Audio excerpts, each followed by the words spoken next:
அப்போ இந்த பிரச்சனை உங்களுக்கு 1947 உருவாகுது. எப்படி நிலம் சார்ந்திருக்கக்கூடிய பிரச்சனையை உருவாகுது, அதே போல் நீரை பங்கிட்டுக் கொள்வதிலும் பிரச்சனை உருவாகுது. அப்போ இந்த தொடர்ச்சியான இந்த டிஸ்பியூட் இருக்கிறதுனால இன்டர்நேஷனல் அளவில் இந்த பிரச்சனையை கொண்டு போவதனால இந்தியாவும் பாகிஸ்தானும் உலக வங்கியின் கீழாக ஒரு ஒப்பந்தத்தை உருவாக்கி கொள்கிறார்கள்.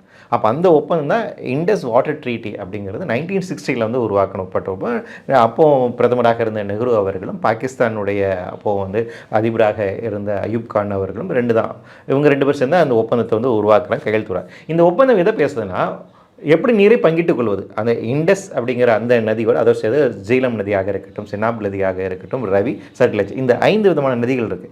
இந்த 5 விதமான நதிகளுடைய நீரோட்டத்தை 2 நாடுகளுமே பங்கிட்டுக் கொள்வதற்கான சரத்துக்கள் அதில் பேசுகிறாங்க. ரெண்டாவது, இந்த நதியினுடைய நீரோட்டத்தை டிஸ்டர்ப் பண்ணக்கூடாது. 2 நாடுகளும் அந்த நதியினுடைய நீர்களை பயன்படுத்திக் கொள்ளலாம். அவங்களோட டொமஸ்டிக் தேவைகளுக்காகவும் அவங்களுடைய இண்டஸ்ட்ரியல் தேவைகளுக்காகவும் அதே மாதிரி ஹைட்ரோ எலக்ட்ரிசிட்டி தேவைகளுக்காக பயன்படுத்திக் கொள்ளலாம்.